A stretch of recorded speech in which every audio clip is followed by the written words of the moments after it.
Hello everyone, welcome back to a new video, and today I want to talk about the books I read in the second half of March.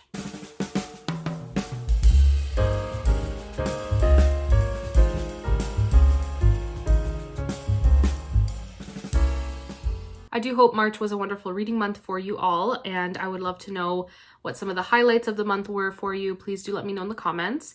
And I did have a pretty good reading month. I'm pretty happy with everything that I ended up reading. I did film a mid-month wrap-up as well, so if you wanted to hear my thoughts about the books I read in the first half of the month, please go watch that video. I will quickly mention what those books were as well. But I'm pretty happy with the second half of the month. I did have some DNFs, which is fine. I've just become a much more picky reader, so I've been DNFing a lot more than I normally do, and I'm honestly happy about that. It's very freeing to just let go of the books that are not doing it for you and just not feeling guilty like you need to finish a book just because other people have loved it or whatever.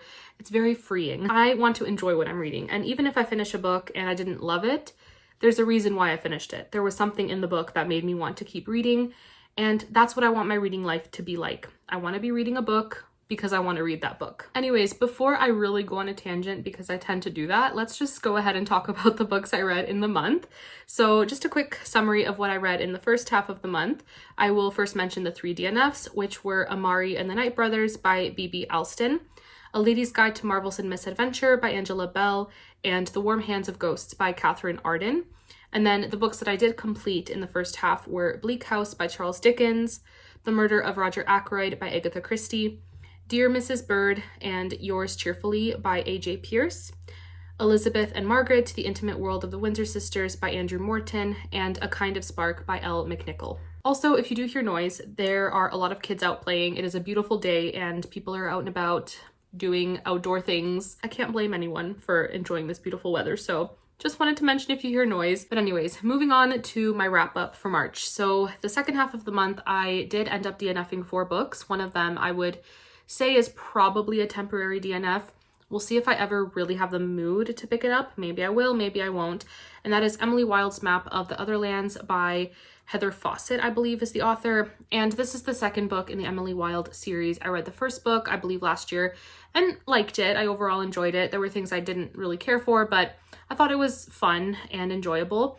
And I did pick up the second book. I read the first, I think, 3 or 4 chapters and had to return it to the library.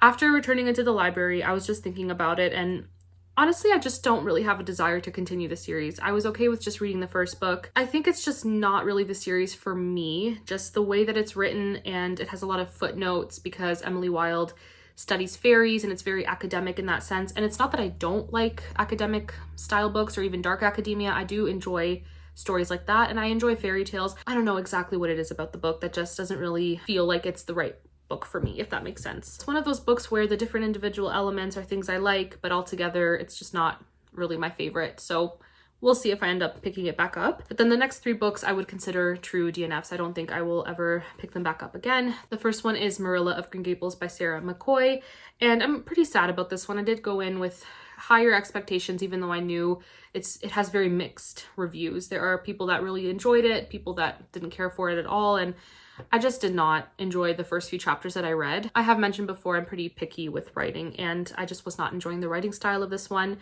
And after I had read some reviews, they were not spoiler reviews, but they kind of gave enough for me to, determine that I don't think this book would be one that I end up really, really loving by the end. So I just did not feel the desire to continue it, to push through, and ended up DNFing. Everything I said about Marilla of Green Gables, it's basically the exact same reasons why I DNF'd Mrs. England by Stacey Halls. This one is a Gothic historical fiction set in the Edwardian era, and I had pretty high expectations as well, but after a few chapters, I definitely felt that this would not be a book that I would enjoy if I were to continue reading it. And like I said, I'm very picky, so just not one that's for me. And then my 4th and final DNF is The Dragonfly Pool by Eva Ibbotson, and this one I was pretty sad to be DNFing just because the first few chapters, I would say, were very, very enjoyable and pretty gripping, and I was already feeling a connection to the main character. But as the book continued, I began to lose interest in the direction that the plot was heading in. I just don't think this is the book for me. I did get to part 2, so I did read a good amount of the book, but I just really lost interest really quickly. And like I was saying, I want to read what I want to read. I don't want to feel, you know, pressured and guilty and like I need to finish a book just because I started it. I do want to try her other book, Journey to the River Sea. I have heard great things about it and it sounds really sweet. And yeah, unfortunately this one was not for me, but hopefully some of her other books will be.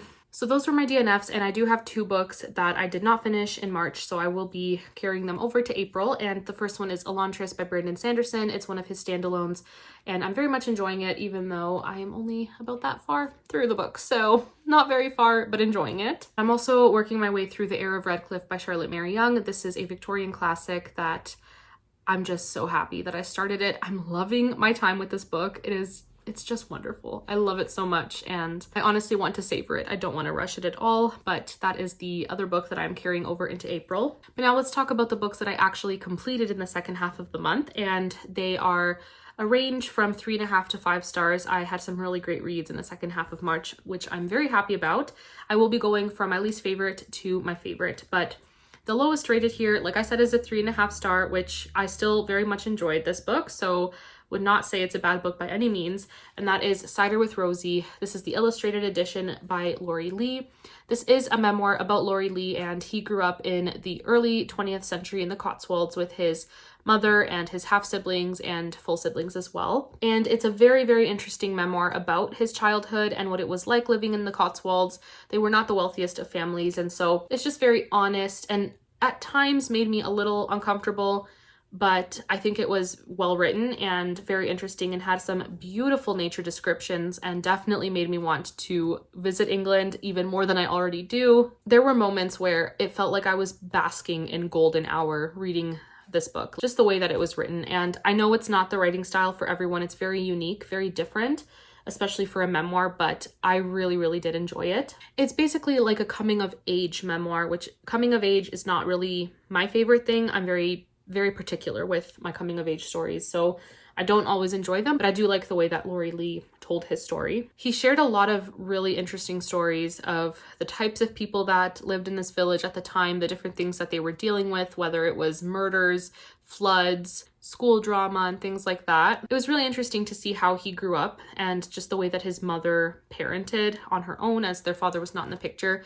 And he actually called her a buffoon, extravagant and romantic, with brightness of spirit, and an artist. So I feel like he was fair in portraying his mom as the best mom that she could be given the circumstances that they were in. What kept this book from being a 4 or a 5-star read was, like I was saying, a couple things that made me uncomfortable. Some of the descriptions were very weird, and I also really did not care for the second last chapter. It had some content that made me very uncomfortable, and if you wanted to look that up, I probably would. Just some trigger warnings, but not my favorite. I did find the first half of the book to be a lot more interesting, so 3.5 stars. I did enjoy it, and I would probably reread this in the future. I think the writing is a standout for me personally, as well as reading what it was like living in the Cotswolds in the early 20th century, just before World War I was about to begin. And throughout the war as well. It does take place throughout World War I. It was an interesting read, and I'm glad that I read it. I just wish the second last chapter were removed, just me personally. But I would recommend this if it does sound interesting. It was definitely an interesting read. The other book I gave 3.5 stars this month is In the Market for Murder by T.E. Kinsey. This is the second book in the Lady Hardcastle mystery series, which is a cozy mystery series set in the Edwardian era. I'm so glad that I read this book. It was quite the fun story, and it's definitely a series that I am very excited to continue reading. The stars of the series are the 2 main characters, Lady Hardcastle, Lady Emily Hardcastle, and her maid Flo, or Florence, and they definitely have a very interesting dynamic. They're very much friends, even though Flo is a maid, which I really love reading. It's so fun to see their interactions, and the dialogue between the 2 of them is awesome. It is so funny at times, just laugh out loud funny. But anyways, in the first book, they end up moving to the English countryside and they've made many friends. They solved a murder. And in this one, a man is murdered. He recently had won some cattle in a bidding war, and so he's murdered and he's not very well liked. So the list of suspects is endless. And Lady Hardcastle and Flo are trying to figure out who killed him, not only who, but the motive behind it, because everyone dislikes this person. There are also a couple other little, I guess you could call them mysteries. They're not super big mysteries, but they're kind of thrown in there to add just that extra something to the story, and I enjoyed that as well. I thought the mystery was fun. I thought it was okay. I don't think it was anything super layered and complex. Another thing I did not really enjoy was that this book has some seances in it, and they're portrayed as something silly and whatnot, but I just don't really like reading about that. So that's just something else that I personally was not a fan of. But anyways, a very fun book. I love Lady Hardcastle. I love her maid Flo. And I also love so many of the other side characters like Lady Farley Stroud, who lives nearby, an elderly lady, and her husband Hector. They're so fun. Would highly recommend this series if it sounds interesting. It's very cozy. And this one is also set in March, so it was the perfect time to read it. And I'm very glad that I did. Next up, we have Caddie Woodlawn by Carol Ryrie Brink, and this book I gave 4 stars to and very much enjoyed. And in this one, we have Caddie, who lives with her family in the woods of Wisconsin during the Civil War era, and she is very much a firecracker of a girl. She loves to do all things nature-oriented, hunting, fishing, playing outside. She would rather do those things than help her mom in the house with cooking, cleaning, things like that. And she reminds me so much of Laura Ingalls, and I think that's why I enjoyed this book so much. I will say, though, I do prefer the Little House books over this book, just personally, but I still very much enjoyed this. And all the shenanigans that she gets up to with her siblings were so fun to read. I also think it teaches some great lessons like the Little House books did as well, and it's just such a sweet story. I definitely want to read more by this author, and if you have any recommendations of what to read next, please do let me know, but I very much enjoyed this. I just realized that I forgot to mention before talking about these books, I did participate in Middle Grade March and March Mystery Madness, although I didn't follow any particular prompt, but I'm really glad that I got to read some middle grades and some mysteries this month, so very happy about that. But this next book here I also gave 4 stars to, and that is from this massive omnibus collection. I read Prince Caspian by C.S. Lewis, and I really enjoyed it. I thought it was a very fun story, full of adventure, and I loved seeing the 4 siblings again, Peter, Susan, Edmund, and Lucy. They are just some of my favorite characters, some of my favorite sibling groups that I've ever read in any book. And in this one, it starts off in England. The 4 kids are on their way to school. They're at a train station, and all of a sudden they feel this magical tug and they're transported back to Narnia. And they don't know why exactly. They don't know what has pulled them back. The kids had been kings and queens in Narnia up until they go back to England, and then they're transported back to Narnia. So they meet a dwarf who is part of this rebellion, and it is led by Prince Caspian, who has been gathering an army to try to defeat his evil uncle who has usurped the Narnian throne. And this usurper has tried to erase what Narnia was and get rid of the old creatures and teach a false history to the people living in Narnia at the time. And so the story continues from there. I don't want to say much else about the plot line. It's just such an adventure, so much fun. It was just so wonderful to see the siblings again and all these creatures in Narnia and Aslan. And of course, the adventure and the battles and everything were very fun to read about. So I wouldn't consider it like an all-time favorite, but very enjoyable. And I'm very excited to continue the series. Next up, we have The Other Bennet Sister by Janice Hadlow. And this one I gave a 4.25 stars on Goodreads. I did very much enjoy my time with it for the most part. There were just some moments where I felt very bogged down, and it took me quite a long time to read this book. It was very slow paced, and the plot pacing was quite consistent throughout, except at the very end it did pick up, but it was just a bit too plodding in its pacing for me personally. But again, I still very much enjoyed this story, and it was so beautiful to read a story about Mary Bennet, who we often disregard when reading Pride and Prejudice, when watching the movies. She's just not treated very well. And it was sad to see in the original source material, but the way that the author dove into her relationship with her family members in this one made it even sadder. It was pretty sad to read about. I really appreciate that the author stayed true to the source material, to the original story. I loved how this book was not entirely a Pride and Prejudice retelling. I would say, so the first few chapters happen before the events of Pride and Prejudice, and then we have a good chunk that happens throughout the events of Pride and Prejudice, but more than half of the book is post Pride and Prejudice. So I really enjoyed that aspect. I thought it was well organized in that way. I also think that Mary's character growth was wonderful. She goes from lacking confidence, feeling like she doesn't matter, like her family could care less, and they definitely showed that in many ways, which was tragic. She goes from feeling misunderstood and just not being able to find really her place in either society or even in her own family, she goes from that and that kind of sad state of existence, and she develops into something so beautiful. She develops such an inner strength, which was wonderful to read. I really, really enjoyed her character arc. I can't believe I'm saying this, but this book also made me feel a little bit more sympathetic towards Mr. Collins out of all people. I think the author stayed true to his character and his personality and his quirkiness, we'll say, but made him make more sense. The way he is in Pride and Prejudice, this book made me kind of feel like, okay, I understand why he is the way he is, why he's so over the top in many ways. Also, we get a lot of Caroline Bingley in this book, who was annoying enough in Pride and Prejudice, but oh my goodness, she drove me insane in this book. But I also kind of felt for her, to be completely honest, and this is what I appreciate about this author. Her characters are so complex. Yes, they are characters that were previously written by Jane Austen, but she did such a good job of continuing to dig into their personalities and into the complexity of who they are, and I really, really loved that. Mrs. Bennet also drove me insane.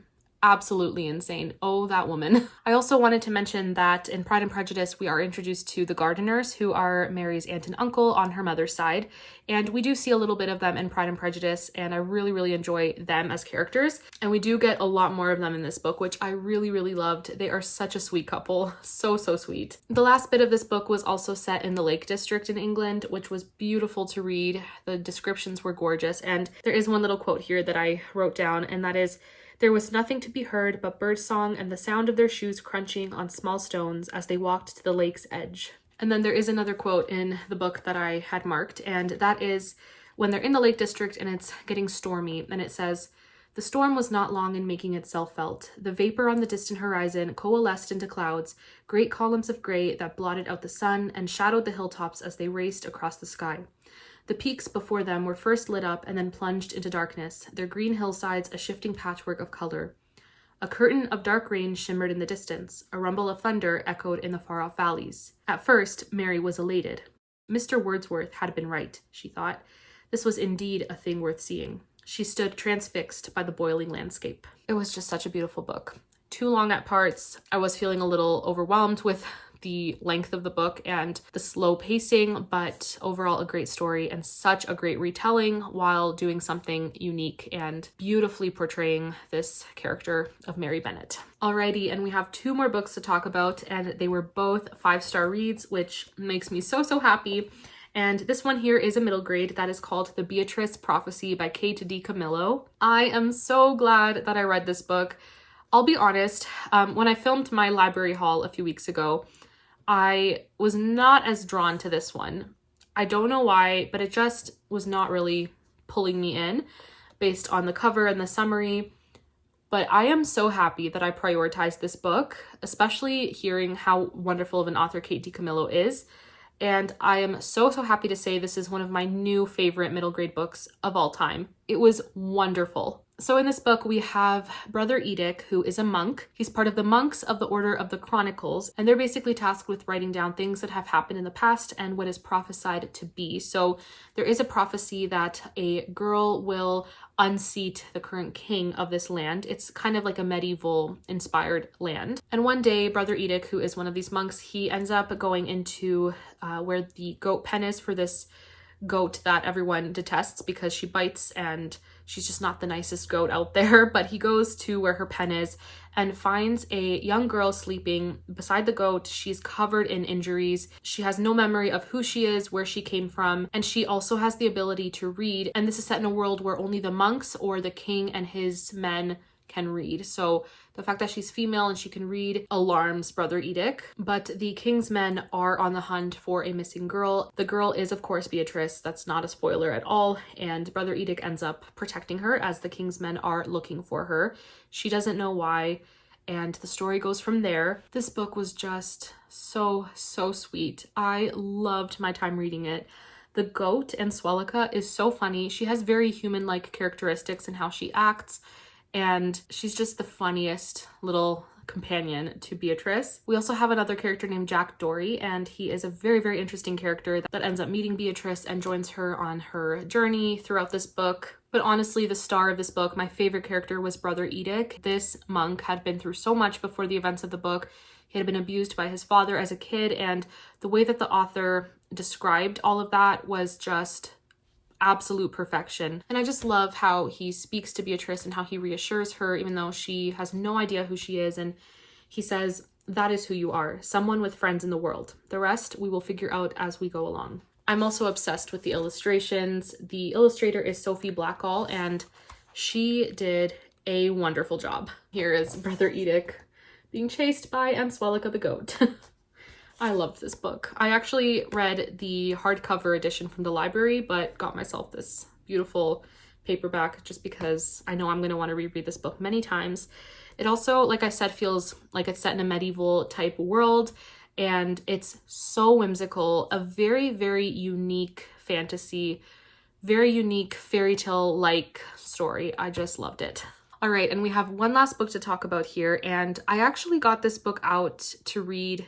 I got this from the library, and I got it out to read in April for ALCOTT April, and that is a readathon that is happening to celebrate Louisa May Alcott.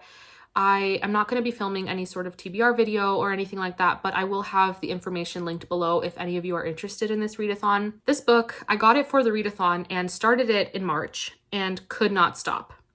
So I won't be reading it in April because I already finished it. And that is this collection of poetry by Alfred Lord Tennyson. I did get it from the library. It is the Everyman's Library Pocket Poets edition. I have always thought that poetry was just not really for me, and I'm very, very picky with poetry, and that also probably has to do with the fact that a lot of it does go over my head. And as someone who hated poetry in high school, and I did nothing English related or artsy in my post-secondary education, it was all health science and things like that. I just always felt like I'm not smart enough to get poetry and to really understand it.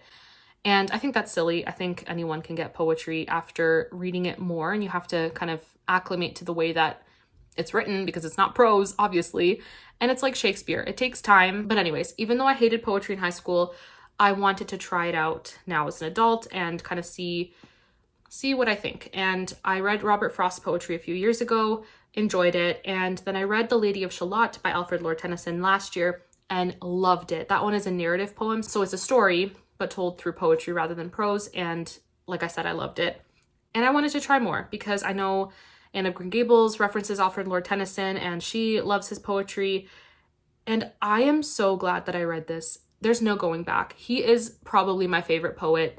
I haven't read enough of other poets out there, so it's, hard to say, yes, he is my favorite. But as of now, he is my favorite poet of all time. He has poems to entertain, poems that shine a light on the beauty of the natural world, poems of love and loss and grief, poems that he wrote as a response to things he was dealing with in his life, like losing loved ones and friends. I can see why Anne Shirley loved this poet. I do want to mention something that I'm not a fan of regarding the pocket poets is that we don't have anything contextual to go with the poetry. So a lot of the poems are beautiful, but I didn't really understand what the purpose behind the poem was. Just the context I feel was really missing. So I ended up buying this collection here, which is Alfred Tennyson and the Major Works. And what I did was the poems in here, I wanted to see if any of them were in here. And some of them were, some of them weren't. But this has a lot of notes at the end, which give a lot of context to the poems. So even though not all of these were in here, this was super helpful. And I'm actually going to be continuing to read from this edition for however long it takes me to read it. I do want to take my time, and the poems that I have fallen in love with, I have already tabbed up and gone a little crazy with the notes and the highlighting, but oh my goodness, he is just wonderful. Another thing I did not like about this specific collection, which is why I got this collection, was that some of the longer poems, we just had like little excerpts from them, so it didn't really have that cohesion that a poem would have if you can read it from, start to finish. So some of the poems in here that were just little bits and pieces, I read the entirety of those in here, which was so helpful to understanding the full point of the poem. He also wrote quite a few poems that were inspired by ancient Greece. So because my knowledge of ancient Greece is so limited, this bigger collection, again, the contextual notes were very, very helpful. And I also reread The Lady of Shalott, which I love so much, But I read a poem that I think I love even more than The Lady of Shalott, and that is Morte d'Arthur. I can't pronounce French words, but translated, The Death of Arthur. And it is a narrative poem just like The Lady of Shalott, and I adored it. And of course, I did read the entirety in this edition so that I could highlight and read the notes at the end, and I just fell in love. I do want to read just a couple little bits of a couple of the poems here. This first one is from Mariana, which was inspired by the Shakespeare play Measure for Measure, and I do just want to read the first stanza. It says, "With blackest moss the flower pots were thickly crusted, one and all. The rusted nails fell from the knots that held the pair to the garden wall. The broken sheds looked sad and strange. Unlifted was the clinking latch. Weeded and worn the ancient thatch upon the lonely moated grange. She only said, 'My life is dreary. He cometh not,' she said. She said, 'I am aweary, aweary. I would that I were dead.'" I really like a lot of his sad poetry. It's just, I feel a lot when I read them. I also want to read two stanzas from The Princess, and they are as follows. "Tears, idle tears, I know not what they mean. Tears from the depth of some divine despair rise in the heart and gather to the eyes, in looking on the happy autumn fields and thinking of the days that are no more. Fresh as the first beam glittering on a sail that brings our friends up from the underworld. Sad as the last which reddens over one that sinks with all we love below the verge. So sad, so fresh, the days that are no more." And that one is from, I believe, a narrative poem. And then there was another one, and I just want to read a little bit from it. That is a narrative poem about Tithonus, and Tithonus was an ancient Greek god. So this one says, and it's just the first little stanza here, the woods decay and fall. The vapors weep their burthen to the ground. Man comes and tills the field and lies beneath, and after many a summer dies the swan. Me only cruel immortality consumes. I wither slowly in thine arms. Here at the quiet limit of the world, a white-haired shadow roaming like a dream, the ever-present spaces of the east, far-folded mists, and gleaming halls of morn. I had mentioned earlier that Tennyson did write poems to kind of reflect what he was dealing with at specific times in his life. He did write about the birth of his stillborn son, which was so tragic, and he did lose one of his closest friends. He wrote some poems as a result of that, and just expressing his grief and what it means to lose someone that you love. Such a wonderful collection. Tennyson, I can't get enough, and I will, like I said, continue to read this collection throughout the year because I just can't get enough of his works and the way that he wrote poetry. I just love what he does with words. I love it so much. But that is it for this wrap up. Those are the books that I read in the second half of the month. If you've read any of these books, please let me know what your thoughts are. I am very, very curious to hear your thoughts and to continue discussing them in the comments. Thank you all so much for watching and for being here. It means the world to me that you take time out of your day to watch my videos and listen to me ramble. I really, really do appreciate it, and I love this community so much. But that is it for this video. Thank you all so much for watching, and I will see you in my next one. Bye.